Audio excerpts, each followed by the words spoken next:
dignitaries, ladies and gentlemen, and children. On behalf of the President and Managing Committee of PYC Hindu Gymkhana, I welcome you all on our National Sports Day, where we have gathered to honor and know about a special person, Maharashtra's pride and 2024 Olympic bronze medalist, Mr. Swapnil Kusai.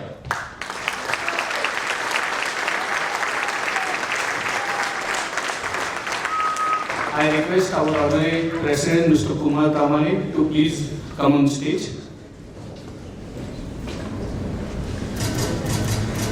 I request our honorary Secretary, Mr. Sarang Lagu, to escort Olympic bronze medalist and now PYC member, Mr. Swapnil Kusai, on stage.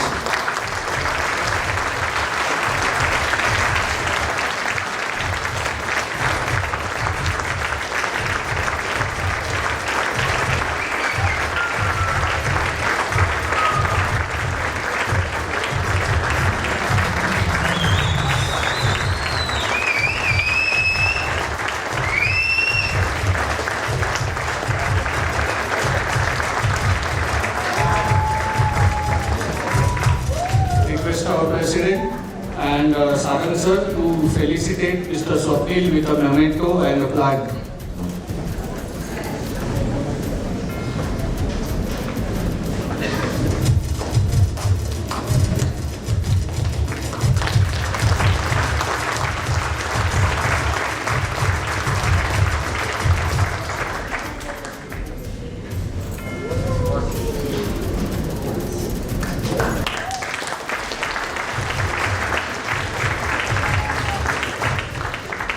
Thank you. By winning a medal, Swapnil has finally ended Maharashtra's 72-year wait for Olympic medal. The last one after 1952 Helsinki Olympics. I am sure Swapnil would agree that many people have contributed to his success. Here, PYC would like to honor some members who have supported Swapnil and many other sportsmen and women to turn their dreams into reality by the way of Lakshya Sports. Lakshya Sports started with a dream to build a bridge between aspirations and realizations of ambitions of sports talents in country. Their ultimate aim was to win gold medal for India and at Olympics and make our nation proud. From the journey which began in 2009, Lakshya Sports has been relentless in their pursuit of promoting sports excellence in India. I would request all to give a round of applause to the promoters of Lakshya Sports for shaping up careers of many young aspirants. Now I would request our honorary President to honor Mr. Ashish Desai, Secretary and founding member of Lakshya, one of the members instrumental in the success story of many aspiring sportsmen, Mr. Ashish Desai.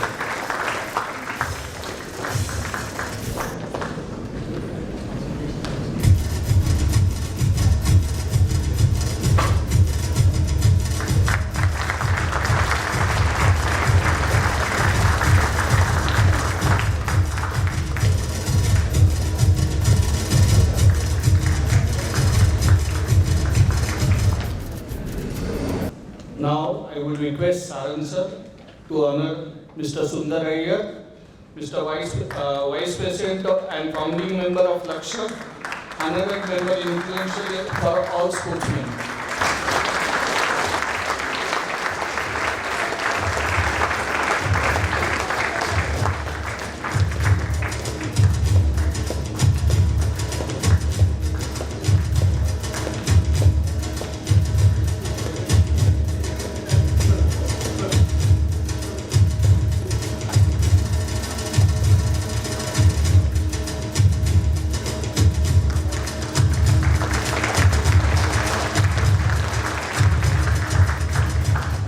you, sir.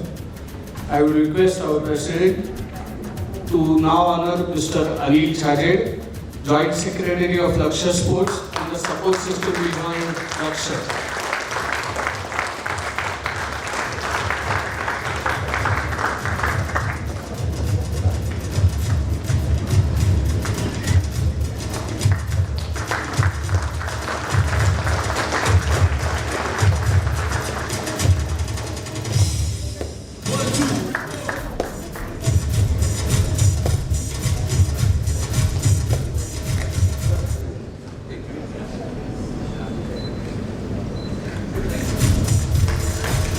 Now I would request Kumar sir to order Mr. Amod Ravekar, founder and managing director of Ravekar Group, the man who stood firm behind Swapnil through his thick and thin and supported him to reach the desired goals by sponsoring him to Lakshya Sports.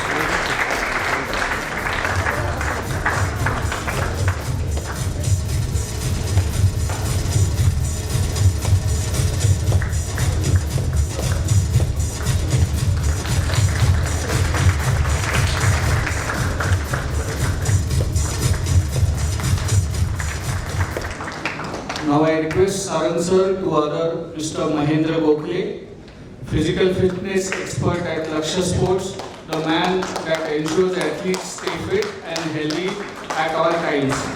Here I would also like to mention that Swapnil has trained under Mr. Gokhale from 2013 to 2016 in our gym.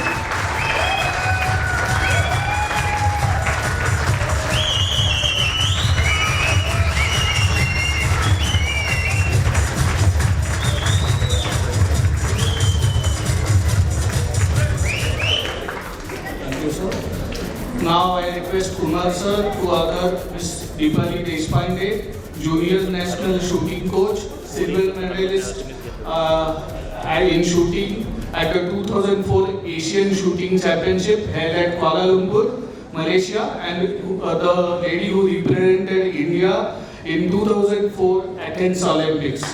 She has been the guiding force behind Swapnil and has been influential in scripting the success story of Swapnil. Olympics.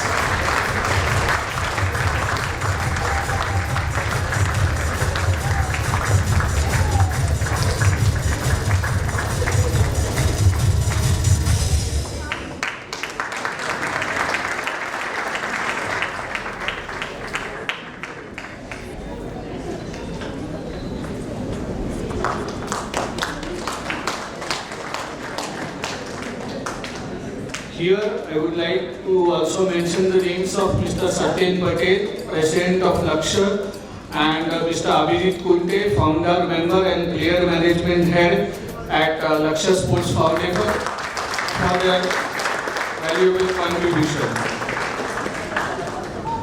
Now I would like Mr. Sundar Iyer, Vice President and Founding Member of Lakshya, to say a few words.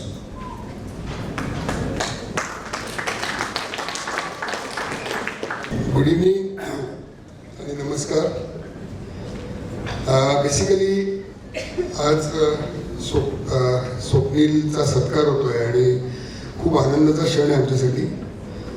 Basically आनंदाचा क्षण ह्याकरता आहे कारण की ज्या वेळेला Swapnil shooting करायला लागला किंवा चांगलं करायला लागला, देशपांडे मॅडम हे आमच्या मेंटर आहेत आणि त्या कायम आम्हाला चांगली टॅलेंटेड मुलं रेकमेंड करत होती.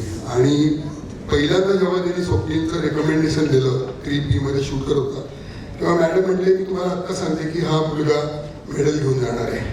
आणि आज जवळजवळ 14 वर्ष 14 वर्ष लागली.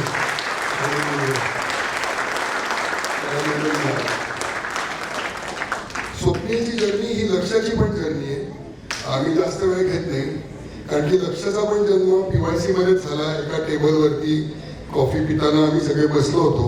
आमची पहिली जी प्लेअर होती मम्पी दास, ती पण शूटर होती. तिचे वडील बंगालमध्ये बस ड्रायव्हर होते. तिच्या आईने तिची ज्वेलरी पॉन केली आणि गन घेतली आणि तिची स्टोरी तुषार तिकडे आहेत त्यांनी लिहिली होती. आणि आमची पहिली जी प्लेअर होती ती पण शूटर होती. तर मम्पी दासच्या आईची ज्वेलरी आम्ही जी त्यांनी घाण ठेवली होती, आम्ही ते सगळ्यांनी मिळून पैसे जमवले आणि ती ज्वेलरी तिची पुन्हा दिली. आणि मम्पी दास आणि त्यानंतर लक्ष्याची जर्नी सुरू झाली. आज खूप आनंद होतोय आम्हाला की आज स्वप्नील PYCचा मेंबर झालाय. पण आज स्वप्नील बरोबर आपल्या क्लबमधनं पण 2 ऑलिम्पियन जे इकडे आपल्या क्लबमध्ये खेळले तेही 2 झाले. हेमंत सर इकडे आहेत आणि ते दोन्ही स्टुडंट आहेत. प्रार्थना ठोंबरे आणि Ankita Raina both were supported by Laksha and the icing on the cake is both played in Olympics, but Swapnil won a medal. ज्या वेळेला लक्ष सुरू झालं तेव्हा मेन एम असाच होता की जास्तीत जास्त इंडियन्सनी ऑलिम्पिकला जायला पाहिजे. नंतर तो एम चेंज झाला आणि जास्तीत जास्त इंडियननी खूप वेळेला ऑलिम्पिकला जायला पाहिजे आणि आता मेडल मिळायला पाहिजे. तर ही जी जर्नी इंडियाच्या स्पोर्ट्सची आहे ही लक्षाची पण आहे. स्वप्नील तुझं खूप खूप कौतुक. तुझं आणि तुझ्या आई वडिलांचं पण खूप कौतुक. कारण की ज्या वेळेला स्वप्नील जिंकला त्यावेळेला जी लोक पहिल्यापासून मदत करतात हे खूप लवकर विसरले जातात. जो लेटेस्ट स्पॉन्सर असतो त्याच्याबद्दल सगळे बोलतात. पण मला अत्यंत आनंद होतो की स्वप्नील आणि त्याच्या वडिलांनी लक्षाचं नाव कायम घेत राहिलं. कायम त्यांचा सपोर्ट दीपाली देशपांडे मॅडमनी कायम लक्षाचं नाव घेतलं आणि एखादं आम्हाला की see, this shows the character of a player and this shows is what the player is. And I think thank you very much to you and your parents. कारण की मी जेव्हा वडिलांचा इंटरव्ह्यू बघितला आणि मला खूप आनंद झाला की जेव्हा वडिलांनी जेव्हा मेन्शन केलं. कारण की खूप लोक करत नाही. आज आमच्या लक्षाचे जवळजवळ आता 15 वर्ष होतील आणि या जर्नीमध्ये आमच्याकडे 100हून जास्त प्लेयर्स आम्ही मदत केली आहे. आम्हाला काय ज्यावेळेला आम्ही मदत करायला लागलो स्वप्नील आमच्याकडे 8 ते 9 वर्ष आमच्याकडे होता. स्वप्नीलची जी गन होती जेव्हा स्वप्नीलला नवीन गन पाहिजे होती ती गन पण आम्ही त्याच्या जर्नीमध्ये आज लक्षाची गन आहे आणि मला आनंद होतो की अजूनही त्याच्या बहुतेक लक्षाचं स्टिकर त्या गनवरती आहे. आणि I think that proves that you know how much he is like he remembers all of us. लक्ष of course is help him. Whatever his achievement is his achievement. But for people like Swapnil ji लहान मुलं आहेत किंवा जे aspiring मुलं आहेत ज्यांना खूप ॲस्पिरेशन अशा मुलांना लक्ष कायम मदत करेल. आणि जो चांगला प्लेअर असतो एक लक्षात ठेवा कोणालाही कधीही मिस होत नाही. आपल्याला ऑपॉर्च्युनिटीज मिळत राहतात आणि त्या ऑपॉर्च्युनिटीज हळू कधी लवकर येतात कधी उशिरा येतात. आज खूप पेरेंट्स आहेत खूप मुलं मी एकच सांगतो या सगळ्या जर्नीला खूप वेळ लागतो. एक जवळजवळ 13 ते 14 वर्षाची जर्नी ही असते तिथपर्यंत पोहोचण्याकरता आणि नंतर मग परफॉर्मन्स चालू होतो. तर खूप पेशन्स ठेवायला लागतो. मुलांनी आणि त्यांच्या पेरेंट्सनी हा पेशन्स ठेवायला पाहिजे. जसं आपण म्हणतो श्रद्धा आणि सबुरी हे पण खेळात तेवढंच इम्पॉर्टंट आहे की श्रद्धा तुमची खेळात असली पाहिजे आणि सबुरी तेवढीच असली पाहिजे तर तुम्हाला रिझल्ट मिळतात. Today I just wish Swapnil thank you very much for getting this medal for India. ही आपली खूप Indians though we are becoming a powerful nation. स्पोर्ट्समध्ये आपण खूप अजून कमी आहोत. पण मला असं वाटतं की गेल्या 3-4 वर्षामध्ये गव्हर्नमेंट पॉलिसीज चेंज झाल्या आणि यामुळे आपण खूप आता चांगलं आहोत. आणि मला असं वाटतं की नेक्स्ट जेव्हा आम्ही लक्ष सुरू केलं किंवा आम्ही जेव्हा बोलत होतो तेव्हा आम्ही आमचं असं टार्गेट केलं की जेव्हा Indians will do very well is 2028 and 2032. So mark my words today that in 2028 and 2032 Indians will have many more medals. So for me this is just the beginning because he has to play many more Olympics. He is very young. So basically त्याची पहिली Olympic आहे आणि आमची सगळ्यांची अशी इच्छा आहे की अजून त्यांनी कमीत कमी 2 ते 3 ऑलिम्पिक खेळायला पाहिजे. अजून 12 वर्ष त्याला शूट करायचं आहे. So I think we should be all proud of him and Swapnil, I think please do it. Go for lot of years. I know it is very difficult. कारण की असं एक रिसर्च आहे जस्ट 1-2 मिनिट सांगतो की पहिल्या ऑलिम्पिकमध्ये 100पैकी फक्त हार्डली 10% किंवा 11-12% लोकांना मेडल मिळतं. सेकंड ऑलिम्पिकमध्ये 25 ते 27-28-32% ते जातं आणि थर्ड ऑलिम्पिकमध्ये the probability is more than 60 to 65%. So he's already won a medal in his first Olympics, and we just hope in the second and third Olympics this bronze becomes a gold. Thank you very much. And we also like to congratulate all of us for being a member of our club today. Thank you, Sarang, and thank you, Kamani Sahib, for making him a member because it's very important. And I hope if आपली मुलं आहेत will be inspired by him. And I think he will always keep guiding us. Thank you very much.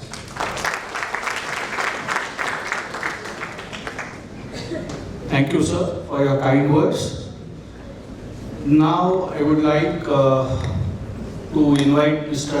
Sunandan Lele, noted sports journalist and a mentor at Lakshya Foundation. Request Kumar sir to felicitate him with a memento and plaque.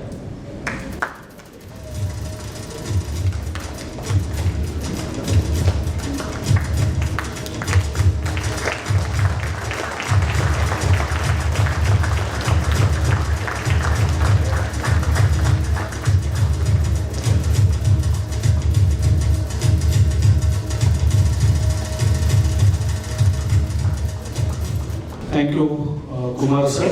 Here, Mr. Ashish Desai, Mr. Anil Chhajet and Sundar Iyer would like to felicitate Swapnil and Mr. Sunandan Lele too.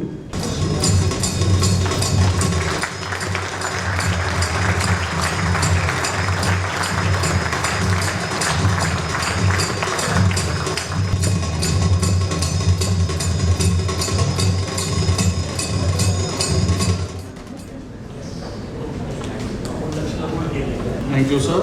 Now I would request Mr. Lele to take over and begin the much awaited PYC talk show. Thank you, sir. एकच minute फक्त तुला उभं ठेवतो, एकच minute. कारण जोरदार त्याचं स्वागत तर झालेलं आहे, परंतु जेव्हा 72 वर्षांचा उपास संपतो, महाराष्ट्राच्या एका खेळाडूला मेडल मिळतं ऑलिम्पिक्समध्ये, तेव्हा त्याची जरा झटॅक स्वागत किंवा मानवंदना दिली पाहिजे. त्यामुळे मी इथे हजर असलेल्या सगळ्यांना विनंती करतो, थोडंसं जरा वेगळं वाटेल, प्रत्येकाने असं करा करा सगळ्यांनी करा. ही मानवंदना देतो आपण स्वप्नीलला, ओके? त्यामुळे मी 1 2 3 म्हणणार आहे आणि त्याच्यानंतर डिस्क्याव करायचं. Okay okay, ready 1 2 3. 1 2 3.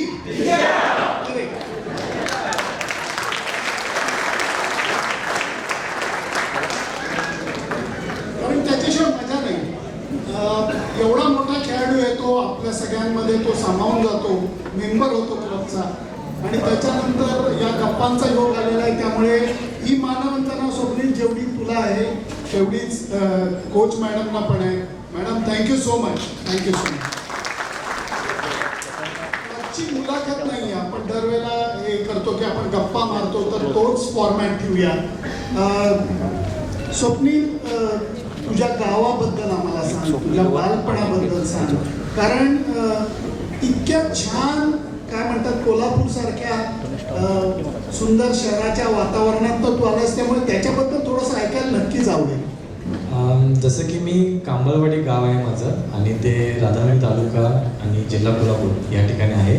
सो गाव हे माझं प्रसिद्ध आहे स्वच्छता अभियानासाठी, आणि आय थिंक 2005 साली त्याला अवॉर्ड पण भेटलेला आहे आपल्या राज्यातून. सो मी 4थीपर्यंतच फक्त गावी होतो, आणि त्याच्यानंतर माझी जी लाईफ स्टार्ट झाली ॲक्च्युअली म्हणू शकतो आपण की हॉस्टेल लाईफ स्टार्ट झाली.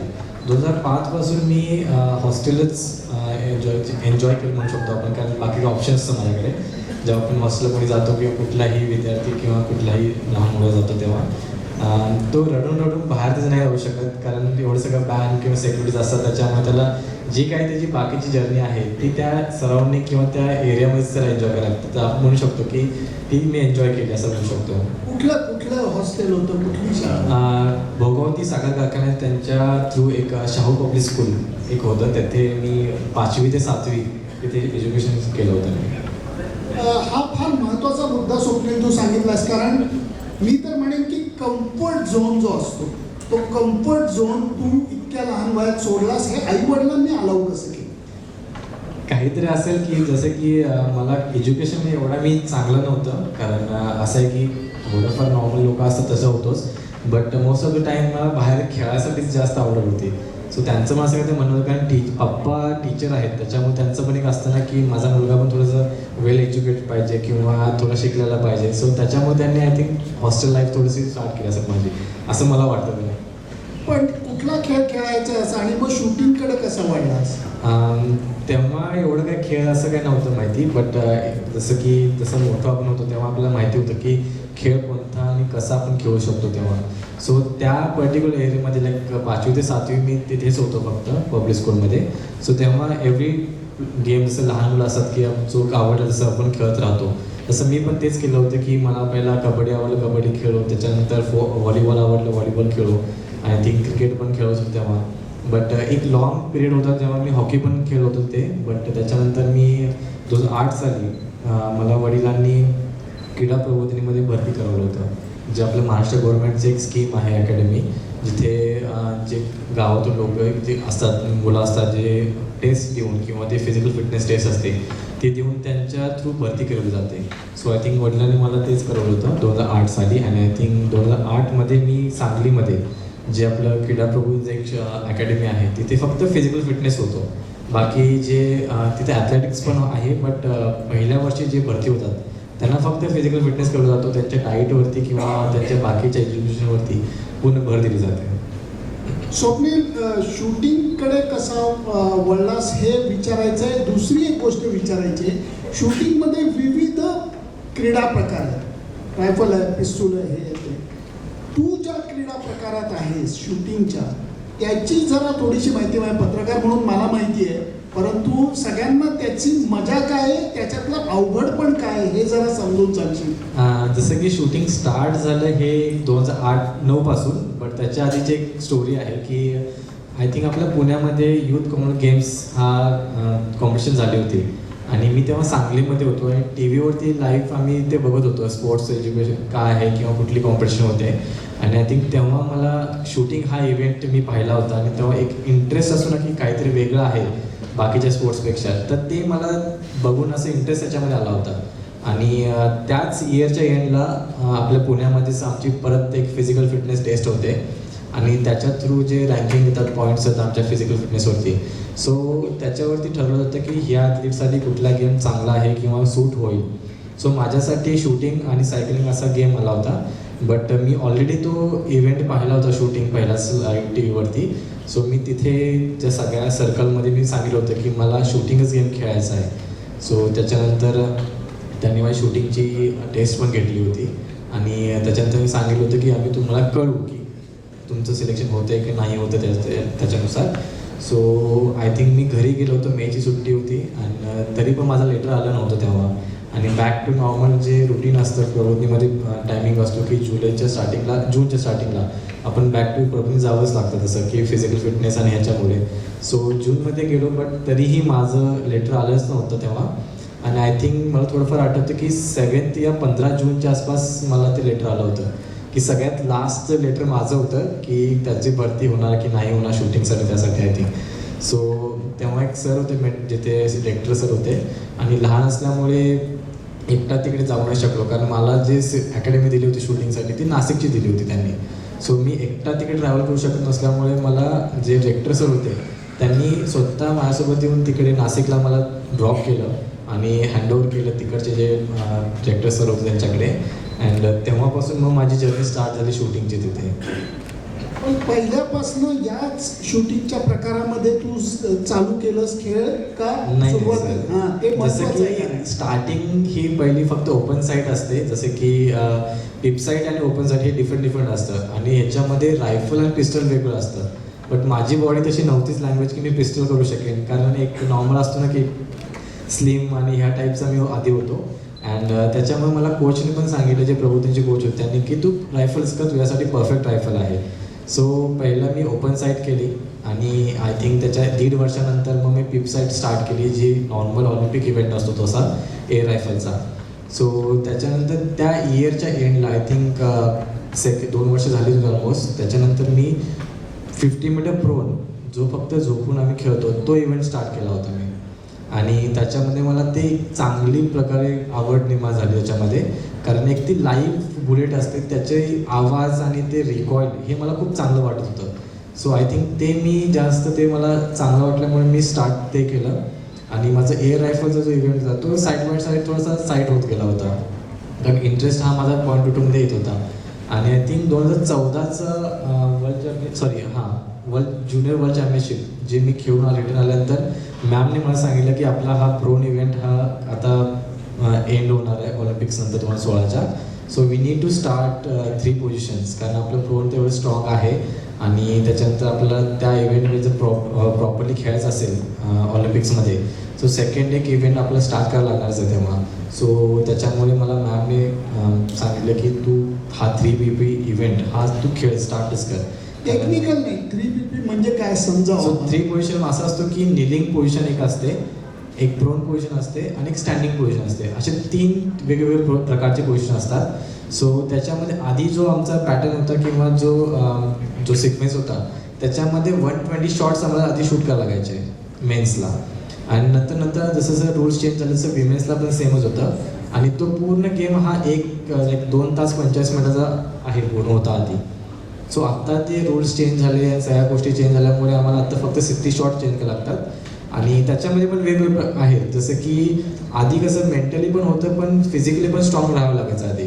पण आता कसं आहे की आता मेंटली जास्त स्ट्रॉंग राहावं लागतं, कारण आमचं टाईमच नाही विचार करायसाठी की आत्ता स्टार्टिंग खराब झालं तर नंतर मी त्याला रिकवर केलं किंवा त्याला खेचू शकेन. सो आधीपासून आम्हाला ते स्ट्रॉंग राहावं लागतं. जसं मॅमने सांगितलं की हा एक इव्हेंट असा आहे की त्याच्यामध्ये पहिल्यापासून स्टार्ट एंडपर्यंत आपल्याला स्ट्रॉंग राहावं लागतं, आणि त्याच्यामुळे ते इव्हेंट खूप क्रिटिकल किंवा आपण म्हणतो चॅलेंजिंग आहे त्याच्यामध्ये. विचारताना तुला असं वाटेल की काय हा प्रश्न विचारतोय, माफ कर मला त्याच्याबद्दल. तू असं कर आणि तुझ्या इव्हेंटला इथनं कुठं तुला नेम धरायला लागतो असं त्या लाईनपर्यंत दाखव. आता माझा जो इव्हेंट आहे तो 50 मीटर अंतरावरती आहे. आता तुम्ही समजू शकता की 50 मीटर अंतर किती आहे आणि त्याच्यामध्ये किती चॅलेंजेस असतात. तसं बोलायचं गेलं तर खूप चॅलेंजेस, म्हणजे पहिले तर एक आहे आमचा जो ओपन डोअर असतो, क्लोज असतो, त्याच्यामध्ये विंड चॅलेंजेस असतात की विंड कुठल्या प्रकारे कुठे फ्लो होते हे आम्हाला जाणून घ्यायला लागतं. त्याच्यानंतर वेदर कंडिशन असते की थंडी आहे किंवा गरम आहे. थंडी असेल तर आम्हाला बॉडी एकदम शेकी होते, मग तिथे प्रॉब्लेम होतो आम्हाला शूट करताना. तर त्यालापासून आम्हाला कसं वाचवायचं आहे किंवा आम्ही वॉर्म क्लोज घालतो. आणि त्याच्यानंतर मग गरम असेल तर खूप गरम होतं, कारण आमचं जे किट असतं आम्ही घालतो ते खूप हेवी असतं आणि ते खूप गरम फील होतं आम्हाला. म्हणजे किती किलो असतं? प्रॉपर मी कधी वेट नाही केलं, बट मॅडम 5 किती kg असतं? 5 किलो. 5 किलोचं ते लेदर 5 किलो लक्षात घ्या. सो 5 kgचं असतं ते, आणि त्याच्यामुळे ते गरम खूप होत असतं आतमध्ये. जर वेदर कंडिशन खूप हॉट असेल तर, आणि घाम येत असतो, सो ते पुसायचं आणि मग परत शूट करायचं, ह्या सगळ्या गोष्टीतून आम्हाला जावं लागतं. आणि त्याच्या पलीकडे असं अजून एक गोष्ट आहे की लाईट टार्गेटवरती कशी आहे, कारण एव्हरी रेंजेस म्हणजे कुठेही आम्ही जर ट्रेनिंग करायला गेलो किंवा कॉम्पिटिशन खेळायला गेलो तर तिकडे टार्गेटचा वेगळा असतो, त्याची हाईट वेगळी असते, डिस्टन्स सेमच असतो बट हाईट वेगळी असते. त्यामुळे आम्हाला ॲडजस्ट करायला लागतं आमच्या बटप्लेटमध्ये किंवा रायफल्समध्ये, जेणेकरून आम्हाला ती रायफल आहे 0 सेंटरवरती येण्यासाठी. आणि आपल्या शर्टचं जे बटन असतं तेवढ्या बटनचं आमचा 10चा हा एवढा लक्षात घ्या, सर्कल असतो. लक्षात घ्या. 50 मीटर आणि शर्टचं बटन हे प्लीज लक्षात घ्या, कारण हे खूप महत्त्वाचं आहे. मॅडम बरोबर ना, कारण आपण जे म्हणतो की बुल्स आहे, ज्याला एक आपल्या कॉमन लँग्वेजमध्ये म्हणतो हे 10 म्हणतात, तर त्याचं पिनपॉईंट किती हे आहे आणि त्याचं डिस्टन्स काय हे लक्षात घ्यायला पाहिजे. आता याच्यामध्ये स्किल मेहनत तर आहेच, म्हणजे ते तर गिवन, म्हणजे ते शंकाच नाही आहे काही. कारण मगाशी आम्ही वरती बोलत होतो तेव्हा परत मी दीपाली मॅडमकडे येतो, कारण 12 वर्ष स्वप्नील हा त्यांच्याकडे मेहनत करतोय, लक्षाचं सपोर्ट आहे आणि तपश्चर्या ज्याला पूर्वीच्या काळात म्हणायचे 12 वर्षांची ती पूर्ण केल्यानंतर यश मिळालेलं आहे.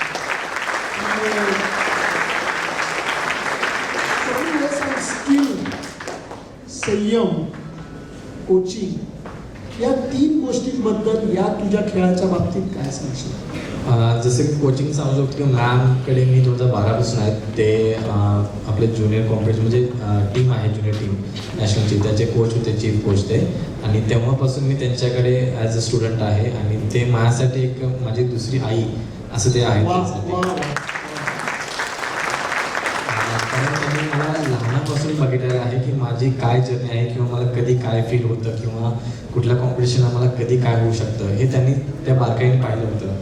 आणि हार्डवर्क किंवा जे जर्नी आहे त्याच्यामध्ये असं म्हणू शकतो की आमचं मोस्ट ऑफ द टाईम त्यांनी पाहिलंच आहे की मला फिटनेस खूप आवडतो आणि डाईटवरती मी जास्त फॉलो करतो की काय खायचं काय नाही खायचं. कारण एक तर मला रिसेंटली हे ऑब्झर्व झालं होतं की लॅक्टोज इंटॉलरंट माझं असल्यामुळे सो जे मिल्क प्रोडक्ट आहेत ते सगळे माझे बॅन आहेत. सो मी ते खाऊ पण नाही शकत. सो समटाईम्स आम्ही जेव्हा बाहेर जातो कॉम्पिटिशनला किंवा कुठल्याही अदर कंट्रीजमध्ये so most of the time तिकडे मिल्क प्रोडक्ट असतातच. सो आम्हाला चूज करावं लागतं मला की कुठला प्रोडक्ट किंवा काय आहे किंवा त्याला कसं खाल्लं जातं किंवा ते मला पहिलं आय हॅव टू सेंड माझे न्यूट्रिशन मॅडम जे मला तवचुकी स्पॉन्सर किंवा सपोर्टर आहेत तर त्यांना ते जे टीम्स आहेत त्यांनी मला खूप सपोर्ट केली त्या बाबतीमध्ये की कुठला पदार्थ त्याच्यामध्ये कंटेन आहे की नाही आहे milk product. So I have to every time जेव्हा मी काही खायला घेतो तेव्हा मला ती प्लेट असो किंवा जे पण प्रोडक्ट घेत आहे ते सगळं तेव्हा मला पाठवावं लागतं. त्याच्यानंतर त्यांचं अप्रूव्ह येतं की हां हे ठीक आहे फूड तेव्हा पुढे जाऊन मी खाऊ शकतो. ते असं आहे माझं सध्या. बापरे. आणि संयमाचा भाग किती महत्वाचा आहे तुझ्या खेळामध्ये? जसं की वन टाईम असं पण झालं होतं एक मोठी कॉम्पिटिशन होती आणि तेव्हा माझं सिलेक्शन झालं नव्हतं. बट तेव्हा खूप दुःख पण झालं होतं. बट मॅम होते माझी फॅमिली होते आणि इथे राहणार अक्षरशः माझे गाईड आहेत. सो त्यांनी पण सांगितलं होतं की आपलं ड्रीम काही वेगळं आहे. सो ड्रीम आपल्या ऑलिम्पिक गोल्ड मेडल घेणं आहे आणि ऑलिम्पिकसाठी देशासाठी खेळणं आहे. सो त्यासाठी ह्या गोष्टीतून थ्रू आपल्याला जावं लागणार आहे. सो आपल्याला ती पार पाडण्यासाठी ह्या गोष्टीतून कसं जायचं आणि किती वेळासाठी संयम पाळणं किंवा कॉन्फिडन्स ठेवणं हे आपल्यासाठी महत्त्वाचं होतं तेव्हा. सो जेवढं काय होईल तेवढ्या गोष्टी आम्ही क्लिअर केल्या. जसं मॅम ऑल द टाईम माझ्यासोबत सपोर्ट म्हणून राहिलेत आणि कोचिंग ज्या प्रकारे त्यांना हवं की जसं की मॅम राहतात मुंबईमध्ये पण मी पुण्यामध्ये असतो. सो जेव्हा पण काय गरज असेल तेव्हा ते यायचे आणि कोचिंग त्या प्रकारे करायचे किंवा शिकवायचे. आणि आत्ता जेव्हा ऑलिम्पिकला गेलो होतो तेव्हा मॅम आपल्या इथेच होती इंडियामध्ये पण त्यांचा एक कॉन्फिडन्स असतो ना की ॲथलीटवर त्यांच्या मुलांच्यावरती की तू काय ते करून दाखवणार. हा त्यांचा तेव्हापासून होता जेव्हा त्यांनी लास्ट जेव्हा पुण्यामध्ये आम्ही ट्रेनिंग केली होती तेव्हा त्यांनी पाहिलं होतं आणि बोलले होते की तू बिंदास जा खेळ. जो कॉन्फिडन्स तुझ्यावरती जे आम्ही काम केले किंवा सगळ्या गोष्टी केल्या आहेत ते तू आज घडवणारच काहीतरी. सो थँक्यू सो मच मॅमसाठी केलं होतं. इतक्या वर्षापासून जो कॉन्फिडन्स म्हणजे विश्वास ठेवला आमच्यावरती आणि मी एकटाच नाही आहे. जसं की मॅमचे आम्ही 6-7 स्टुडंट आहेत. त्यातले 5 स्टुडंट लोकांनी आम्ही कोटा विन केला होता देशासाठी आणि त्याच्यातले 4 लोक आम्ही ऑलिम्पिकसाठी खेळायला गेलो होतो. आणि त्यातला अर्जुन एक आहे त्याने 4th प्लेसवर तो आउट झाला. थोडंसं मिस आउटमुळे 1-2 शॉटमुळे तो 4th प्लेसवर आला होता. बट आम्ही शुअर की तो नेक्स्ट टाईम पण विन करायला आणि त्यांचे सगळे स्टुडंट ऑलिम्पिक्समध्ये खेळतील.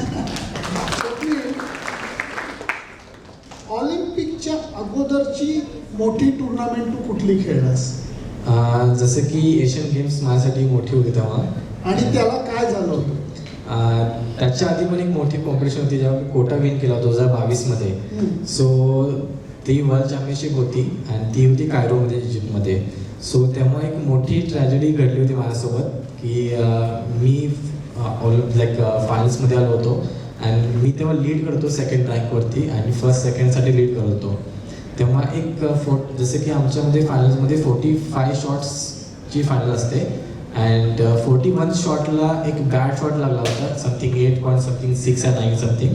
आय डोंट रिमेंबर आता काय शॉट आहे तो. कारण असं म्हणतात ना की पास कधी करायचा नसतो. सो त्या शॉटला मी 4th प्लेसवरती आलो त्या एका शॉटमुळे. अँड तेव्हा एवढं सगळं माझं माइंड किंवा जे बोलू शकतो की पूर्ण ब्लँक झालं होतं की हे का घडलं कसं घडलं. आणि तेव्हा एवढं काही मला समज नव्हती त्या गोष्टीची.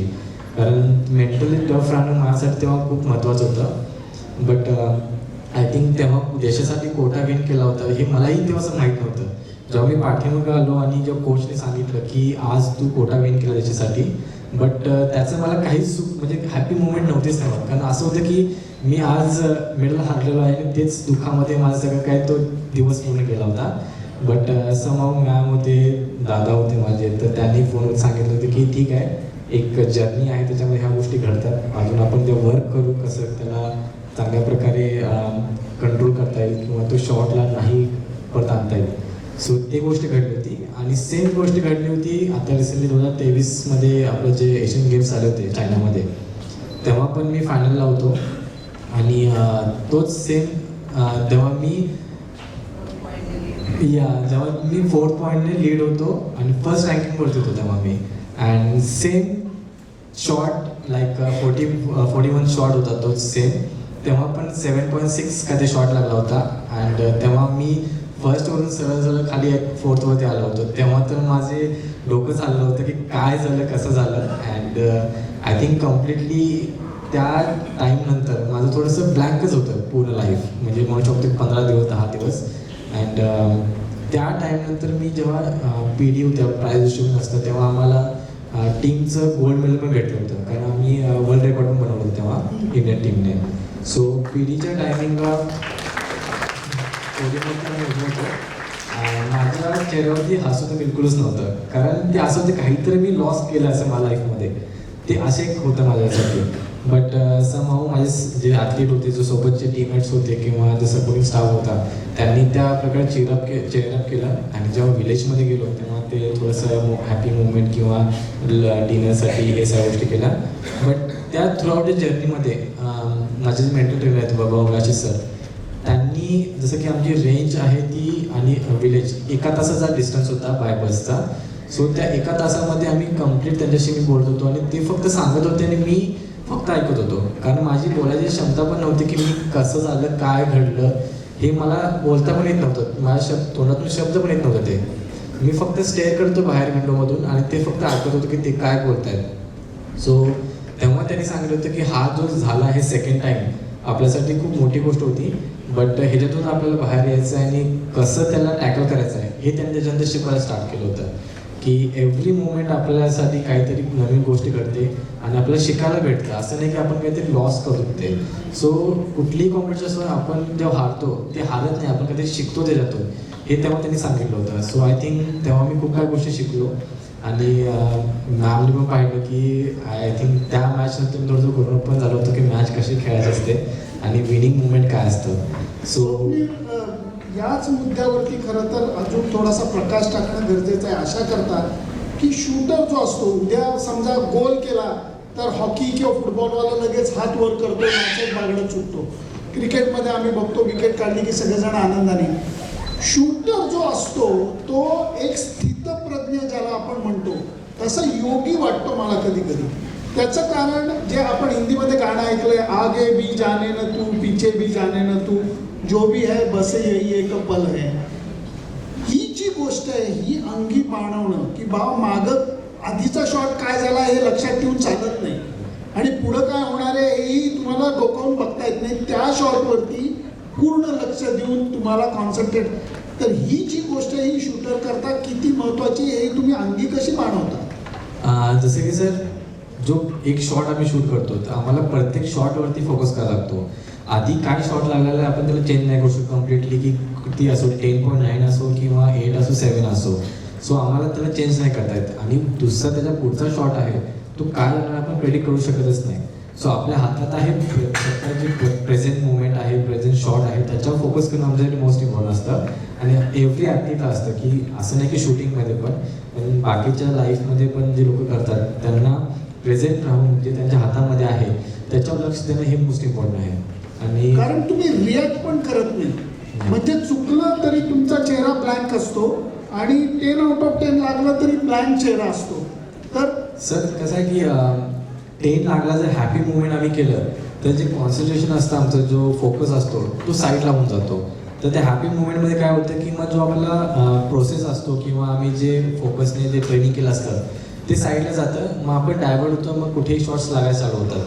सो इट्स बेटर की रिॲक्ट नाही करणंच आमच्यासाठी महत्त्वाचं आहे. परत एक स्टुपिड प्रश्न की समजा 10 पैकी 10 लागलं किंवा 7.6 लागलं तर जी धगधग चालू होते त्याचा सुद्धा परिणाम होतो एमिंगवरती. हो होतो ना. कारण काय होतं की जसं की आमच्या इव्हेंटमध्ये 3P जर निलिंगमध्ये 100 जसं की 20 शॉट्स असतात निलिंगमध्ये, जर 200 ऑफ 200 लागलं तर एक मनामध्ये चांगली गोष्ट पण होते की यार 200 लागलं आहे आता तर मी तर धमाल करू शकतो.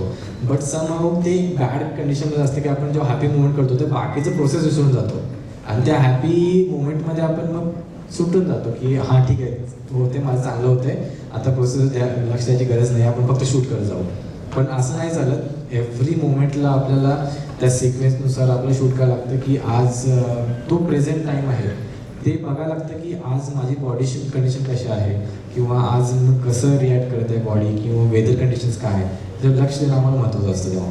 फार फार सुरेख. कारण हीच गोष्ट आम्हाला तुझी ती शेवटची राऊंड बघताना जाणवली. इथे एक महत्त्वाची गोष्ट मला तुला विचारायची आहे. क्वालिफाईंग आदल्या दिवशी आणि फायनल दुसऱ्या दिवशी झोपलास कसा रे बाबा?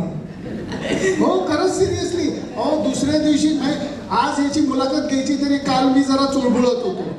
आणि ऑलिम्पिक मॅडम खरोखर, कारण ही गोष्ट कशी काय, कारण मी असं ऐकलेलं आहे की ह्याच्यासाठी सुद्धा मदत होती.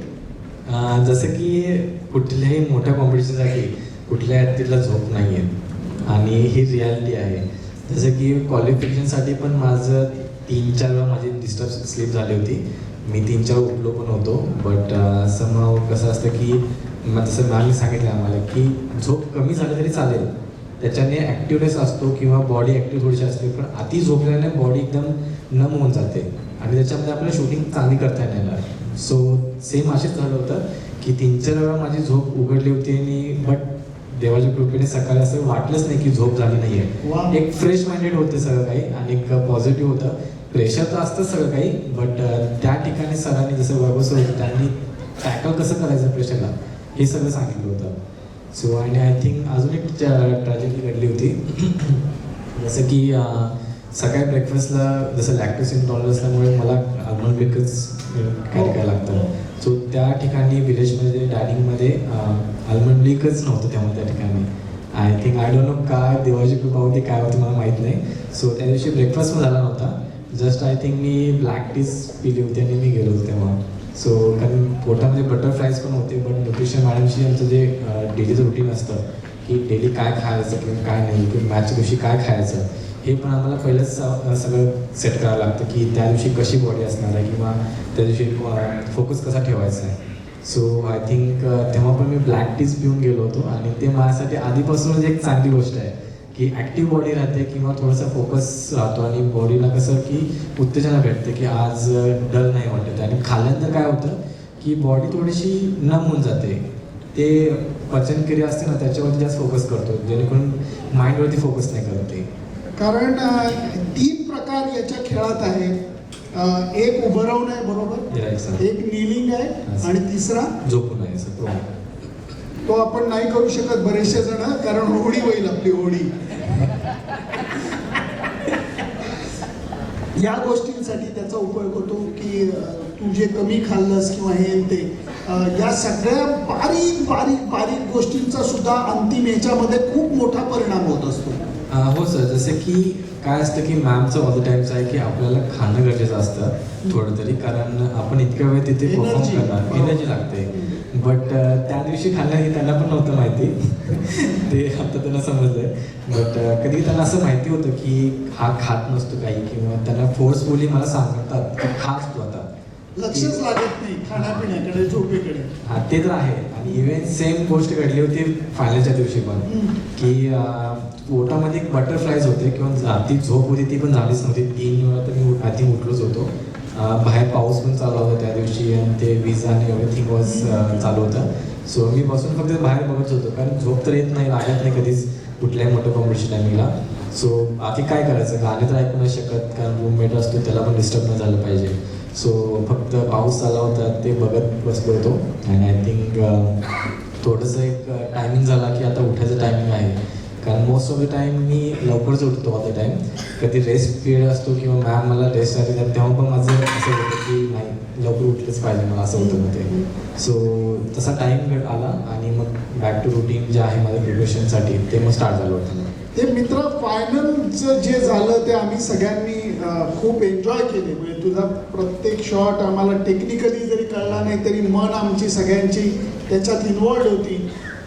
जेव्हा ते शेवटचा क्षण येतो आणि त्यावेळेला भावना कंट्रोलमध्ये ठेवून लक्ष साधणं या गोष्टींसाठी जी समाधी अवस्था असते ती यावेळेला प्रत्यक्ष अनुभवलीस तू?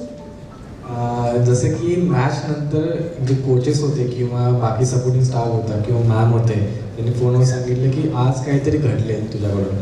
म्हणजे आजपर्यंत मी फास्ट शूटर होतो, बट जसं की मॅम होते आणि त्यांनी सगळे सांगितलं की वी नीड टू थिंक की त्या दिवशी काय सिच्युएशन आहे आणि त्या प्रकारे आम्हाला खेळायला लागतं तिथे मग. सो एव्हरी टाईम मी मॅच, आमच्या 1.5 तासाची मॅच असते, so most of the time मी 1 तासात कंप्लीट करायचो आधी, एवढा फास्ट शूटर होतो.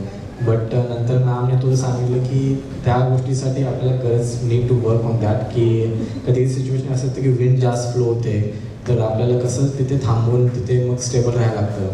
सो त्याच्यामुळे ह्या टाईमची जी मॅच होती किंवा फायनल्स होती एकदम कामली शूट केली होती मी, जी आजपर्यंत मी स्वतः मला वाटतं की मी कधी केली नाही, मॅम पण सांगते कधी केली नसेल असं वाटतं मला.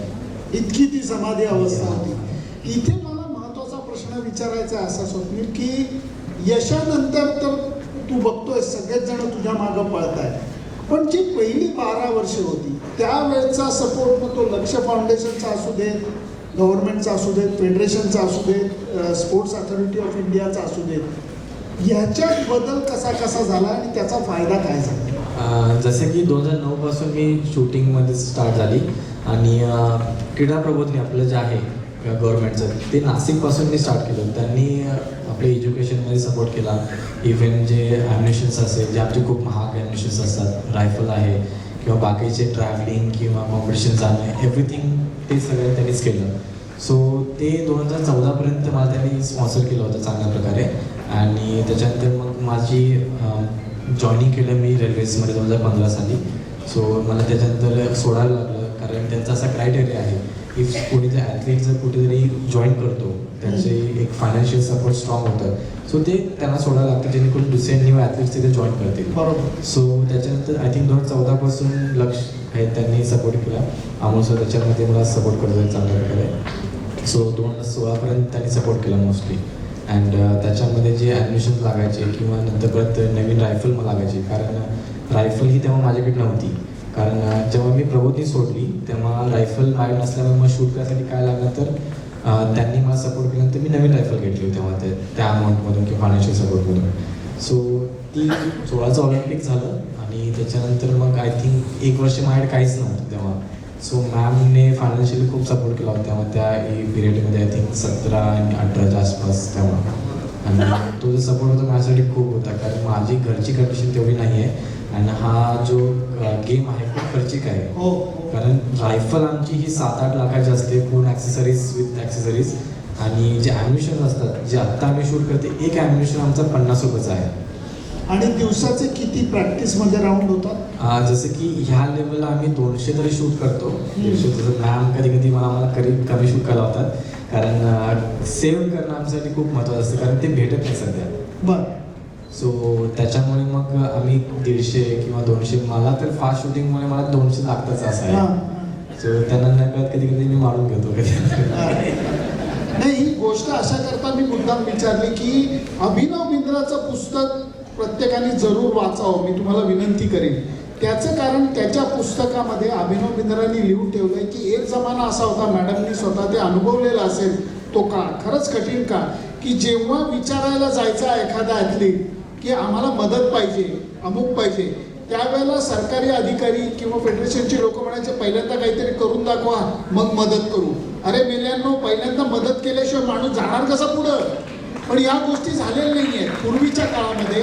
आता त्या गोष्टी बदलल्या आहेत की आता प्रश्न विचारण्यापेक्षा फुल प्लेस सपोर्ट हा लक्ष्य फाउंडेशन असू देत, स्पोर्ट्स अथॉरिटी ऑफ इंडिया असू देत, सरकार असू देत, यांच्याकडनं हा सपोर्ट व्यवस्थित पद्धतीने जातोय. आणि ही गोष्ट मी म्हणत नाही आहे, अभिनव बिंद्रासारखा माणूस म्हणतोय. तुला लाईव्ह खेळताना कव्हर केलेला माझा मित्र सुद्धा इथे आलेला अभिजित देशमुख, 1 सेकंद उभा राहा. अभिजित देशमुख कव्हर केलेला पत्रकार आहे. आत्ता 30चं ऑलिम्पिक त्यांनी कव्हर केलंय, स्वप्नीलला त्यांनी लाईव्ह कव्हर केलंय. आणि मला इथेच जरा इमोशनल प्रश्न तुला विचारायचा, तुझं आणि बाप्पांचं नातं काय?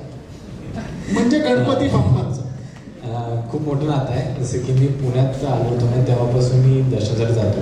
जसं की माझे जे दादा आहेत, अक्षदादा, ते पण एक ॲथलीटच आहेत, रॅपिड फायर शूटरच आहेत. सो ते माझ्या मोठ्या भावासारखे आहेत आणि आम्ही एकत्रच फ्लॅटमध्ये राहिलेलो आहे. पण त्यांचं लग्न झाल्यानंतर मग ते शिफ्ट झाले, मग मी एकटं राहत होतो. बट जेव्हा आम्ही सोबत होतो तेव्हा आम्ही डेली सकाळी मॉर्निंगला दर्शनासाठी यायचो, आरतीसाठी यायचो आणि वैशालीला ब्रेकफास्ट करून बॅक टू आपली शूटिंगला जायचो. सो ते एक असतं ना इमोशन की देवाकडे आपण जातो ते पूर्ण आपण सगळं विसरतो आणि फक्त तिकडे ध्यान करत असतो. तर ते एक नातं माझं त्याच्यासाठी तिकडे आहे. आणि जे पण त्यांच्याकडे मागतो मी तर त्यांनी सहकुशीने जेव्हा द्यायचं तेव्हा दिले. असं नाही की मला जेव्हा आत्ता गरज आहे तर मला आत्ताच भेटणं असं नाही आहे. त्यांना माहिती असतं की तेव्हा कधी द्यायचं आहे त्याला किंवा कधी नाही दिलं पाहिजे हे त्यांना माहिती आहे. सो आय एम थँकफुल गॉडला की कसं त्यांनी एक सांग, पण गेल्या महिन्याभरात सगळं बदललं ना, स्वप्नीलचं आयुष्य बदललं. माझ्यासाठी मी तोच आहे आधीचा, बाकी वा, लोकांसाठी वा. बदलू शकतो. वा, बदल काय? आता गेले 1 महिन्यापासून मला प्रॉपर झोप पण नाही आणि माझा फिजिकल फिटनेस नाही झालेला पहिली गोष्ट तर. कारण दिवसातून 3-4 वेळा लोकांना भेटणं आणि एव्हरीथिंग होते, फंक्शन्स होतात. दही अंडीपासून PYC पर्यंत. ते तर आहे सर्व. सो पण लोकांचं प्रेमही याच्यातनं कळतंय. सर्वात तुला भावलेलं कुठलं होतं? कांबळगावचं तुझं वेलकम हे सर्वात अगदी. हो, म्हणजे जसं की गाव कोल्हापूर मॅम तर पाहिले फर्स्ट टाइम मॅम कोल्हापूर त्या टाइम त्या रॅलीसाठी आले होते किंवा गावी आले होते. ह्याच्या आधी कधी मॅम आलेच नाही तिकडे. सो त्यांनी ते पाहिलं की कोल्हापुरांचं प्रेम किंवा त्यांनी जे सेलिब्रेशन केलं ते पूर्ण सेलिब्रेट केलं. ते कसे रोडवरती येऊन सगळेजण घरातून की ते सेलिब्रेशन करणं आणि तो उत्साह आहे लोकांचा ते मी फर्स्ट टाइम पाहिलं होतं. आणि ते मला ते मनावरती असं एकदम मन भरून तसं झालं होतं. आय थिंक एक टाईमला ते जे लोक सगळं सेलिब्रेशन आणि त्यातून माझ्या डोळ्यात पण पाणी आलं होतं की ते बघून किंवा खेळासाठी जे प्रेम आहे ते त्यांनी बघल्यानंतर मला खूप आनंद झाला होता. आणि आय थिंक जे गावातील लोक आहेत, माझं कोल्हापूरपासून गाव आहे 45 किलोमीटर गाव आहे. सो ते जो टप्पा होता त्याच्या गावाच्या मध्ये जे रोड आहे ते जे पण गावं यायचे त्या गावातले सगळे लोक किंवा जे शाळेची मुलं आहेत ते रोडवरती येऊन ते फेलिसिटेशन आहे किंवा जो स्वागत आहे वेलकमिंग आहे त्यांनी ते केलेलं आहे. इवन मी रात्री कोल्हापूरमधून आय थिंक सकाळी 9 वाजता स्टार्ट झाली ती रॅली आणि रात्री मी घरी पोहोचवतो रात्री 9 वाजता 8-9 वाजता. सो ती खूप माझ्यासाठी मोठी गोष्ट होती. आज लाईफमध्ये फर्स्ट टाइम ती पाहिली होती ती गोष्ट. कारण घरच्यांची सुद्धा तुझी जी रिॲक्शन होती ते बघून आम्हालाही आनंदात डोळ्यात पाणी आलेलं होतं खरोखर. आणि त्याच्यामध्ये असं होतं की मी घरी जेव्हा गेलो तेव्हा मला घरी बसायला पण टाईम नव्हता. आय थिंक हार्डली मी 15-20 मिनिटात घरात बसलो होतो कारण लोक किचनपर्यंत येत होते भेटायसाठी. कारण पोलीसवाले जे बंधू होते किंवा बाकीचे लोक होते त्यांना स्टॉप करावं लागत होते. पण तरी पण ती गोष्टी जमत नव्हत्या त्यांना कारण मॅमने पाहिले फर्स्ट टाइम गोष्टी काय घडल्या काय नाही घडल्या. So I am really happy आणि थँक्यू की कोल्हापूर लोकांसाठी की त्यांनी त्या प्रकारे तसं स्पोर्ट्ससाठी सगळ्या गोष्टी त्या मनावरती घेतल्या होत्या. स्वप्नील, ह्या सगळ्या संभाषणातनं एक स्पष्ट गोष्ट कळते, त्यामुळे ती गोष्ट म्हणजे याचे खऱ्या अर्थाने पाय जमिनीवरती आहे. त्यामुळे ती खूप महत्त्वाची गोष्ट आहे. आणि तू भावना व्यक्त केलेल्या आहेस. अर्थातच तुला इथं थांबायचं नाही. सर तुमचं बरोबर आहे कारण माझं ड्रीम वेगळं आहे. जसं की ऑलिम्पिक गोल्ड मेडल घेण्यासाठी हे माझं ड्रीम आहे. सो हे जे step closer to that dream असं म्हणू शकतो की आहे. आणि अजून तर मला फुल जी जर्नी माझी बाकीची स्टार्ट होणार आहे ऑलिम्पिक नेक्स्ट याच्यासाठी. सो त्यासाठी हार्डवर्क करायला लागणार आहे. आणि बाकीचं जे काही मी शिकलेलो आहे किंवा जे मिस्टेक्स मी तिकडे केल्या किंवा जे काही शिकलो त्याच्यातून त्या मी पुढच्या ह्याच्या जर्नीमध्ये त्याला रिकवर करून किंवा इम्प्लिमेंट करून त्याला मी चांगल्या प्रकारे त्याला जसं मॅम आहे तसं त्यांनी पाहिलंच असणार आहे की माझं काय शिकलं किंवा काय नाही आहे ते. सो त्याच्यावर वर्क करून चांगल्या प्रकारे अजून शूट करेन आणि नेक्स्ट ऑलिम्पिक्समध्ये चांगला परफॉर्म करेन. एक इमोशनल प्रश्न विचारतो की अगोदर स्वप्नीलकडनं अपेक्षा या कोचेस नव्हत्या, लक्ष फाउंडेशनला साईला होत्या. आता स्वप्नीलकडनं अपेक्षा पूर्ण भारताच्या आहे. तर या अपेक्षांचं तुला ओझं वाटतं का एवढ्या भारतीयांचा तो आशीर्वाद वाटतो? आशीर्वादच आहे ऑब्व्हियसली कारण त्याच्या व्यतिरिक्त ओझं तर म्हणू नाही शकत कारण ओझं ही वेगळी गोष्ट असते आणि आशीर्वाद असणं ही खूप मोठी गोष्ट असते. आणि ती तुम्ही सगळ्या लोकांनी केली माझ्यावरती खूप महत्त्व मला ते स्वप्नील, शेवटचा प्रश्न. तू जेव्हा रेल्वेमध्ये होता तेव्हा तू काय काम करायचंस? जसं की 2015 साली मी रेल्वे जॉईन केली आणि आय थिंक पहिल्या महिन्यातच फक्त मी जाऊन फक्त साईन करायचो. त्याच्या व्यतिरिक्त मी काही काम नाही केलेलं आहे. माझं TC म्हणून होतो मी बट कधी काही काम करायची गरज नाही पडली कारण परफॉर्मन्स असा होता की मला all through out the years मला फक्त शूटिंगच करायची होती. त्याच्यामुळे मला जाऊन तिकडे काम करणं किंवा तिकीट कुणाचं किंवा जे चेक करणं की आहे की नाही हे कधी करायला लागलंच नाही मला. इकडे इकडे इकडे तुला म्हणून सांगतो, बाकी कोणालाही कळून देऊ नको. हा? अजून एक खेळाडू होता जो TC होता, त्याची जरा ओळख करून देशील का? सर तुम्हीच ओळख करून देणार माझ्याकडे.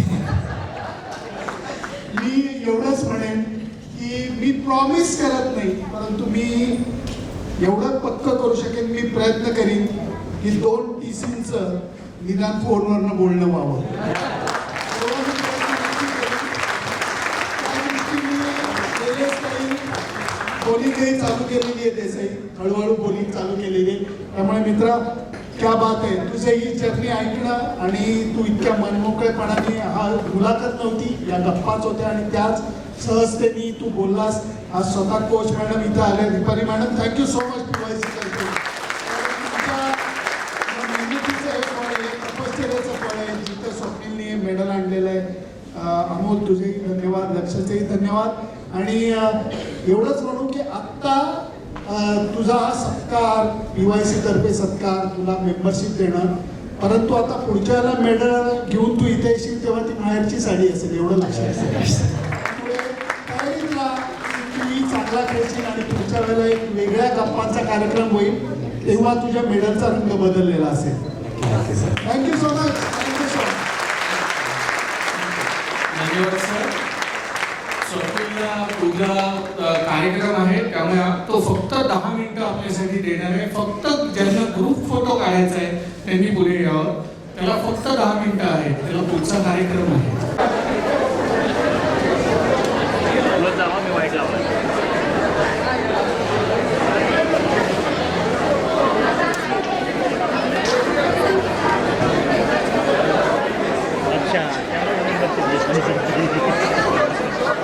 आणि प्लेअरला रेल्वेमध्ये जॉब मिळतो, ते फक्त जॉब म्हणजे एक त्यांना चालवा म्हणून आणि काय आमच्या देशासाठी. हा हो, वाईटला हां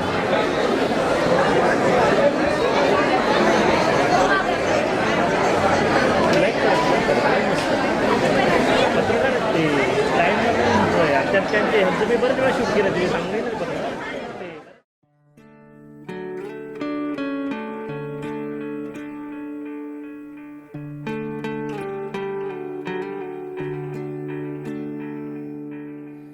अपना है दिल ये आज का, दुनिया से जाके बोल दो, बोल दो, ऐसे जागो रे साथियों, दुनिया की आंखें खोल दो, खोल दो, लहरा दो, लहरा दो, सरकशी परचम लहरा दो, गर्दिश में